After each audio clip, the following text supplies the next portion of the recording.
Hello guys, వచ్చేసాం మరొక అప్డేట్తో.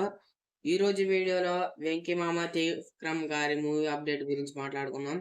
So ఇంకా టాపిక్లోకి వెళ్తే, సంక్రాంతికి వస్తున్న మూవీ తర్వాత వెంకీ మామ త్రివిక్రమ్ గారితో ఫ్యామిలీ ఎంటర్టైనర్ మూవీ చేస్తాం జరుగుతుంది.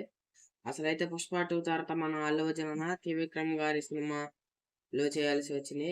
కాకపోవడంతో ఆ సినిమా ప్రీ ప్రొడక్షన్ లేట్ అవడంతో అల్లు అర్జున్ డేట్స్ మొత్తం అట్లీ మూవీకి అయితే ఇచ్చేసారు. So Allu Arjun Atlee movie complete అయ్యేసరికి ఒకటి 2 సంవత్సరాలు పడుతుంది అనుకుని త్రివిక్రమ్ గారు ఈ లోపు వెంకటేష్ గారితో సినిమా చేద్దామని అనుకున్నారంట. సో ఆయన దగ్గరికి వెళ్ళి స్క్రిప్ట్ చెప్పడం జరిగింది.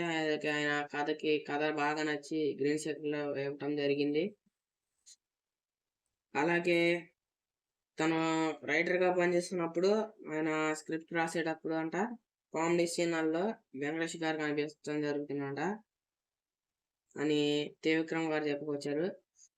అలాగే ఈ మూవీ బ్యాక్ డ్రాప్ ఒక family drama and emotional concept తో నడుస్తుందంట. అటువంటి జోనర్ మూవీ ఇది. కాబట్టి త్రివిక్రమ్ గారు ఫస్ట్ టైం అన్నమాట ఈ కాలంలో ఒక సీనియర్ హీరోతో సినిమా చేయటం. కొన్ని రోజుల నుండి ఈ సినిమాకి సంబంధించి ప్రీ ప్రొడక్షన్ వర్క్స్ కూడా స్టార్ట్ అయిపోయినాయి. అలాగే ఇంకా ఈ మూవీ జూలై కల్లా సెట్స్ పైకి తీసుకెళ్లే అవకాశం ఉందని సినీ వర్గాల టాక్ వినిపిస్తుంది.